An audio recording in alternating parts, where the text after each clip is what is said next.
Hey guys, it's Mitch. How's it going? We're back around again for some more great Wolverine comics. And in this one, we're going to get a secret revealed. Which is true. There is a revelation of kinds in this, even if it is a little bit short-lived. It's Wolverine number 41. So just before we get into this, if you enjoyed the channel, if you feel like you might want to help out a little bit, what you can do is in the description, there's a link to my Patreon. And if you subscribe there, that'll give you access to everything I do, from the Blood Force stuff to the YouTube videos before they get uploaded to YouTube, as well as some Patreon exclusive content. So yeah, this is an interesting one. This is the beginning of Larry Hama starting to leak out little tidbits about Wolverine's past. It would get completely retconned later, of course, so that it kind of sucks. But, at least for now, it's still very mysterious, but there's a possibility for some real developments. And you might notice a little oddity that I don't think we've had before on this.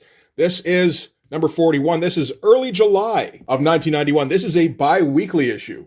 So Wolverine was doing gangbusters. It was priced a little bit higher than the other comics at the time, so I guess Marvel figured, let's crank it out and really rake in the money on this one. They do it occasionally on Uncanny X-Men as well. Not during the Jim Lee era, I don't think, and not Wills either, because there's no way you're getting any kind of bi-weekly nothing out of those two. So in this one, we're going to get Wolverine, we're going to get Sabretooth, and we're going to get Cable, because it's 1991, and Wolverine is extremely popular. Cable is extremely popular. You put the two of them together, that's money guaranteed. No wonder this is the one they decided to go bi-weekly on. So let's take a look at the cover first. Pretty good one. Particularly if you like a Sabretooth versus Wolverine fight. They were a little rare up until this point. I mean, this is the point. You know, they met in the Mutant Massacre, and there was an annual or two, I think, where they met up, and there wasn't really much else for those two. Except, of course, what had been going on in the Wolverine series, like Wolverine number 10, shit like that. But while there were hints before of there being some kind of grudge between these two, really it was just the fact that they were very similar characters, and they were going to have to clash to see who was better. But yeah, pretty good cover. Not the most dramatic angle he could have picked for this, but you got to fit in Cable too, and not make it like, if you did a worm's eye view kind of thing, it would have been kind of tough to tell maybe what was even going on. As it is, it just kind of looks like they're too focused on their fight to notice that Cable is like 2 feet away from them. Okay, so this is down in the bottoms. So we're going to start off. Larry Hama is going to give us the rundown himself about what's been happening in the last couple of issues. So who am I to steal his thunder? He says, the last I remember, I was trading claw slashes with Albert the Franken clone in a stealth bomber when we got jumped by F-16s and got shot full of 20mm cannon holes. The East River was coming up at us way too fast, and that's when the continuity goes fuzzy. And I mean, if you needed a rundown to give you a quick reason why you should check out the last issue, that's a pretty good one. And we get a pretty cool splash to open things up. This is at the bottom of the East River, which of course is full of, not just water and fish, it's also full of trash. And a stealth bomber, or at least the remains of one. And Forge and Jubilee dove into the East River at the very end of the last issue to go looking for Wolverine. So this is them swimming down here now. Jubilee, of course, is lighting the way with her fireworks, because she's not good for much else, but it's nice to find some utility for her. And this is not a dashed off splash page, doesn't feel like. We get the typical thing with Mark Silvestri with the very gestural shapes for the bodies here, where, they're really just kind of outlines and most of it is filled in. But there's still a bunch of detailed stuff going on here, just with the texture on the water, all this stuff down here. The texture on the tires and like the coral and everything at the bottom too. So having gone through this, it doesn't feel like Mark Silvestri rushed through this at all. So they must have built up some kind of pretty good lead time, because I don't think they get an issue off until issue 44. And again, there's not really any kind of lag in the quality. Oh, and I should, of course, do the credits. Larry Hama script, Mark Silvestri pencils, Dan Green inks, Linus Oliver colors. That's some good shit. So, speaking of old Albert, who was trading claws with Wolverine in the stealth bomber, says, somehow I don't think old Albert made it. He wanted to be free, he wanted to fly, but that's not what Pierce built him for. Pierce built Albert and Lil LCD to take yours truly, the old knucklehead, on a one-way trip to Deadville. Lucky for me, Elsie changed her mind. Got a vague recollection of her strapping me into the ejection seat. Maybe she got the both of us out in time. That'd be nice. That means I'm really off somewhere starting to heal up instead of displacing silt on the riverbed and feeding the flounders. So yeah, nice breakdown of the last few issues. We get it all from Wolverine's perspective in the form of a monologue, which is kind of necessary because you got like 2 pages of Forge and Jubilee underwater, you can't do any dialogue, obviously. But nice stuff with them first finding the Albert clone, or what's left of him, and then searching around the rest of the wreckage here. They can see that the pull to eject thing has been pulled. Jubilee indicates that they're running out of air, so they gotta head back up, or at least she is, anyway. Forge has probably got, like, all sorts of cybernetics that he's built so that he doesn't actually need to breathe anymore.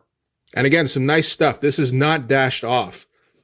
Like, you know, he's putting some detail in on his face. He's putting all sorts of detail in the canopy here. These would look a little bit sloppier if he was pressed for time. I've got a few of those bi-weeklies in the Uncannies that Mark Silvestri had to do just a couple of years before this. Some of those are incredibly fast. Like, okay, so this is Uncanny X-Men number 249. This is early October 1989. Yep. We will get to this one eventually, so I'm not going to go into any kind of depth. But I mean, you can see from the cover here just how quick he's doing this. You can see how dashed off a bunch of these lines are.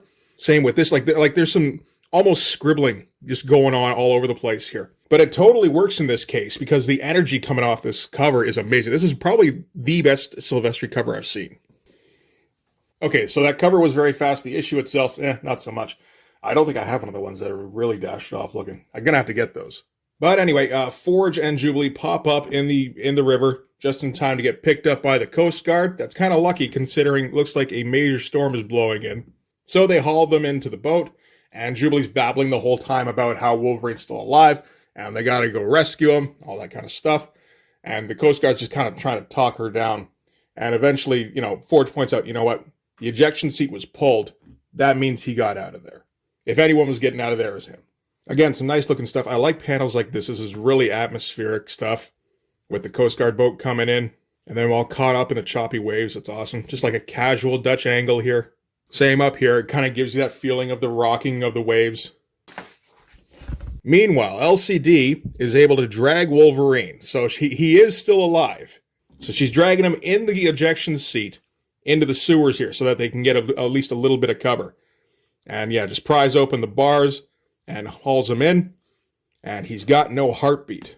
So one thing we've been getting from the voiceover is that Wolverine's healing factor is kicking into overdrive. He's taken such a beating in the last issue, really, that his healing factor basically shut down any kind of sensory input, any kind of control he might have.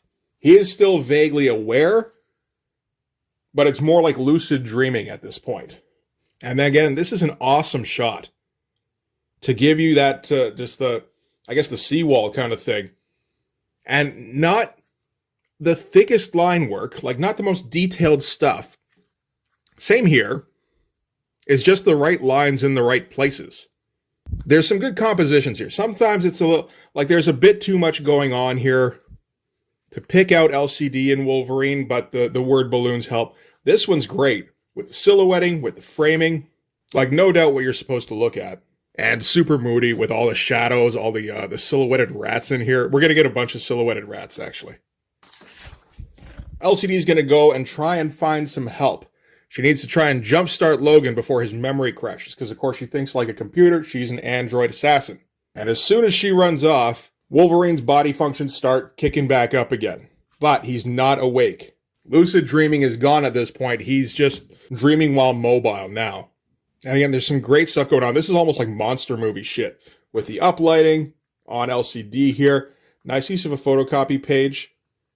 You know, partially to get through the schedule, but it's also, you know, just that one simple change where you take out LCD and you do the wide open eyes there. And then, yeah, this is like Frankenstein's monster, like ripping his way off of the operating table. And we can see here, he's not really there. So while his body is healing, his brain is feeding him a vision of issue 10, essentially, which is the big Wolverine versus Sabretooth fight. Probably the first one that really feels personal between those two. So here he's thinking back to his birthday many, many years ago.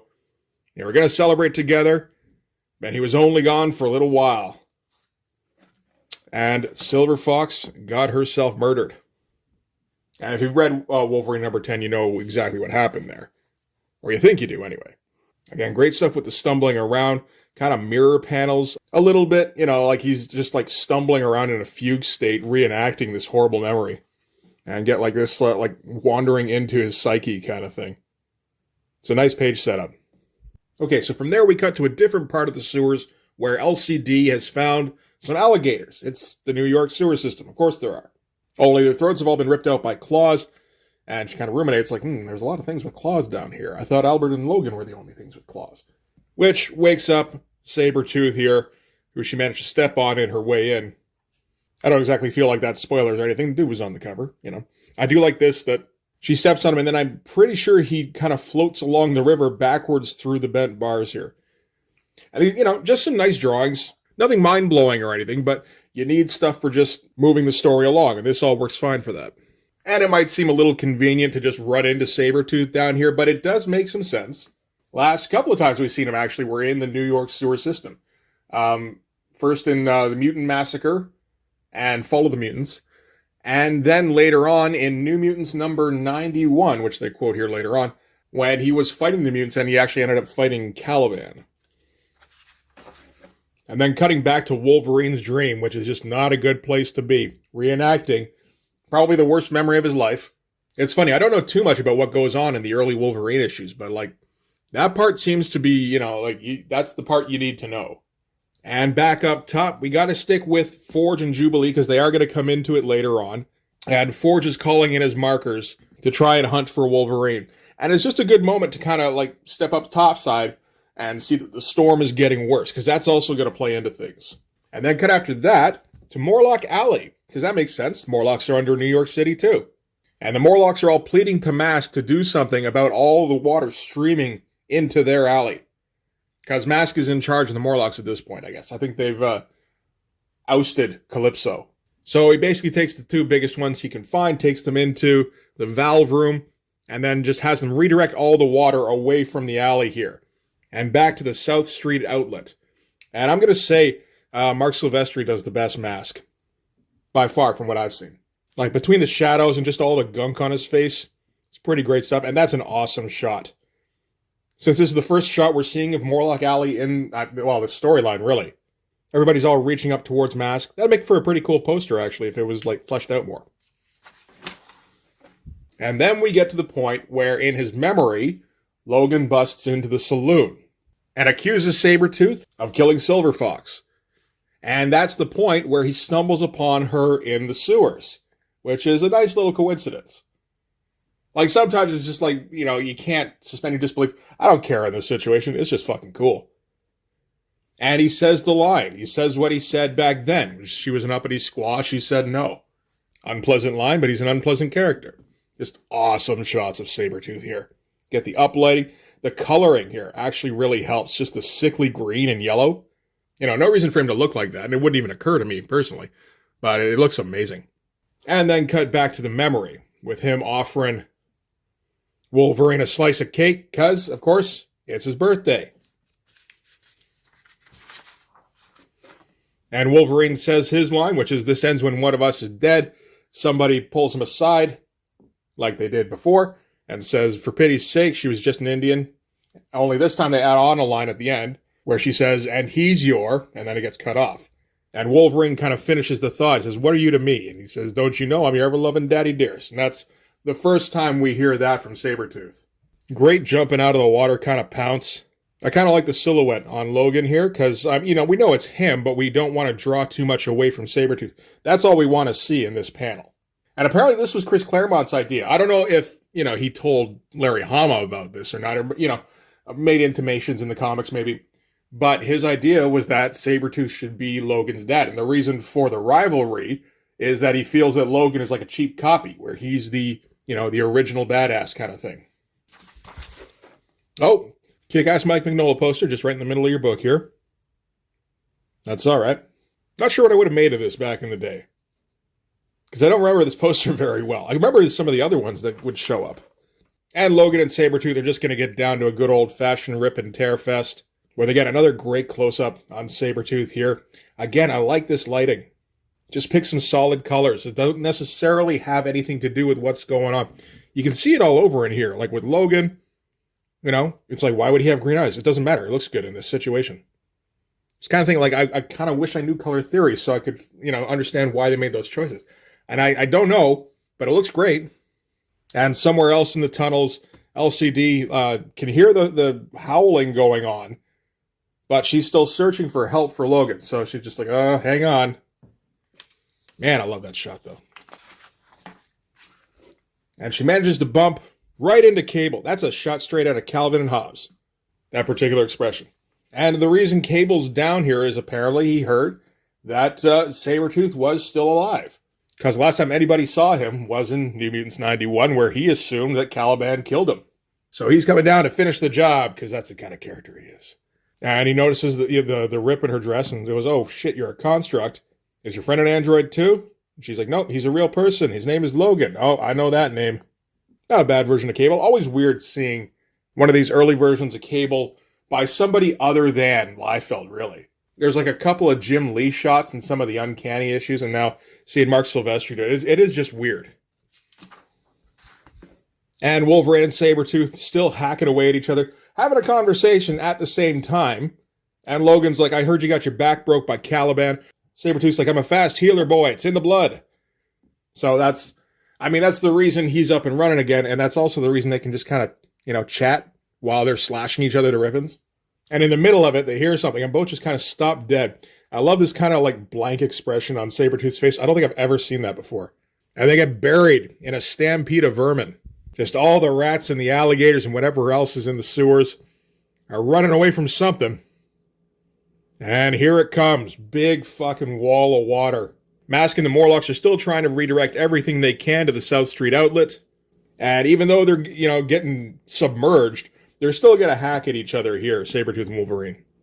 I swear, if you just want a Wolverine issue where he just hacks on a dude for like 10 pages, this is the one you want to get. And again, awesome shots with all the rats coming in on them and everything. And, but like keeping the framing going, so not like putting anything quite by them so that you don't start to lose them in the shuffle. And the shot here with the water coming at him, which is also a kind of framing, particularly with the shadow here. You can learn a lot from reading some Silvestri-era Wolverine. So while they're having their fight, there's a spark of self-preservation in Logan, who notices a side tunnel here and is able to catch it and haul himself up onto the brickwork here. And now that he's out of the fight, he can figure, you know what, fuck it, let him drown. Dead is dead. Good enough. Except he jinxed it by saying it out loud, because immediately Sabretooth just like claws right into him. On the other side of the wall, Cable and LCD are looking for, LCD's friend. And they can hear all this crazy shit going on the other side of the wall here. Quick cut back to Wolverine and Sabretooth still going at it, only this door is locked and the water's rising, so they're stuck in an increasingly shrinking room. And ultimately, doesn't matter so long as they can get a few more hacks in. And at that point, one of the Morlocks tells Mass that there's too much debris in the tunnels and the conduits to the South Street outlet are going to clog. So they lower all the grates, which traps Sabretooth and Wolverine in this little culvert they're in, with the water slowly rising. So they got nowhere to go. Death is pretty much assured at this point. And I'm like, even as a kid, I'm getting like real claustrophobic reading this shit. And like, he puts the fucking ceiling down here. He didn't have to do that. And through it all, Sabretooth keeps insisting, yeah, no, for real, I'm your dad. I wouldn't lie to you now. So let's kill each other here in these fucking sewers. And they get to this door here. Cable and LCD get to the other side of the door. LCD tells them to shoot the lock off because they can hear Sabretooth and Wolverine going at it on the other side. And that's where we're going to cut, actually. Up top, the storm is getting out of control. And Forge and Jubilee kind of have to give up for now. They can't search in these conditions. And it's been too long. They just have no way of knowing what happened to them. Forge just assumes, you know what, even Wolverine couldn't have survived this. And Jubilee kind of, sticks by her. No, Wolverine is awesome. He can survive anything. They do kind of a last ditch. You don't think he's still under the river, do you? And Forge goes, no, you were down there with me. The only body in that bomber was the Wolverine android. So we have to cut to the Wolverine android. And one of his loose cords here gets bit by a fish, which jumpstarts him. And is going to go to LCD. And that's where we're going to end for this issue. And again, cool shot here. This is a little scribbly, and I like it. A lot of these shadows are just kind of swabs of ink that he's kind of feathered around. And like this stuff here, just kind of scribbles. It's good stuff. A little bit Sienkiewicz-y. But yeah, that's going to do it. Oh, and we get a Wolverine gallery. We get a shot by Art T-Bear. I remember copying this shot when I was a kid. And I thought it was the coolest looking thing. And looking at it now, it's like, yeah, you know, I can see some problems with it. You know, the face isn't quite right. It's a little off-center. And Art T-Bear has always had problems drawing quads. But, like, it's still a pretty cool shot. And I like the composition with Sabretooth up here and everything. It's a nice poster. All right. So, yeah, that's going to do it for Wolverine number 41. It's funny, like, very little happens in that book, really. Wolverine escapes the crash, and then him and Sabretooth have a knockdown drag-out that lasts for the rest of the issue. And we get raising of stakes with the Morlocks constantly sabotaging their fight. This feels like the kind of thing Rob Liefeld always wanted to do. Because he does that, where he'll do an issue where the first half is just kind of people talking and, like, floating around a potential fight, and then a fight happens, and it's 10 pages, and it's just 10 pages of punches. This, though, with these gloomy, shadowy kind of backgrounds, and this kind of slowly mounting dread, really. And you build up Sabretooth and Wolverine kind of closing in on each other. I mean, you know, Sabretooth doesn't really move, but, you know, he moves through the story a little bit. And then they meet, and it's just like a knockdown drag-out, but you gotta have that escalation where, you know, things change over the course of the fight. That's the thing Rob always forgets to do. And this was kind of a big revelation kind of issue, with the whole thing with Sabretooth being Logan's dad. And this was, of course, not too long after I started really getting into comics. So I just always kind of took it as a given. Like, yeah, no, Sabretooth is Logan's dad, sure. Or, you know, some kind of relative anyway. It might be his brother or something. And from what I understand, they've completely retconned all that out. Where it's just like, no. They knew about each other like 200 years ago. And they've crossed paths an awful lot over the centuries. But, like, yeah, no, they're not actually related. Which is a fucking drag now. I like the brother thing, personally. That's like the one element in the Wolverine Origins movie I liked, was Liv Schreiber as Sabretooth. He was kind of sick in that position. And I like the dynamic they had. And like brothers who want to kill each other over the centuries, you know, and they're like immortal brothers, and they can just hack the shit out of each other forever. That's a decent deal that you can, like, keep coming back to and keep finding new ways to mutate. Ooh, mutate. So yeah, next issue, we're going to get into the second half of this fight, because this fight wasn't going to get contained by just one issue. So I am looking forward to that. But that's going to do it for this one. Thanks very much for watching. If you like this video, please hit like, hit subscribe, hit the notifications so you know when the next one's coming out. Go over and subscribe on my Patreon. That'll give you access to everything I do, from the Blood Force stuff to the YouTube videos before they get uploaded to YouTube, as well as some Patreon exclusive content. You can also follow me on Instagram and DM me there for commissions, and you can go and join the Blood Force Discord server. I'm putting out the call. Today's the day to drop some Sabretooth and or Wolverine art. I'll see if I can put something together myself, because that'd be pretty hypocritical if I didn't, I guess. Anyway, that's going to do it. Thanks again for watching. I'll see you guys in the next one. Bye-bye.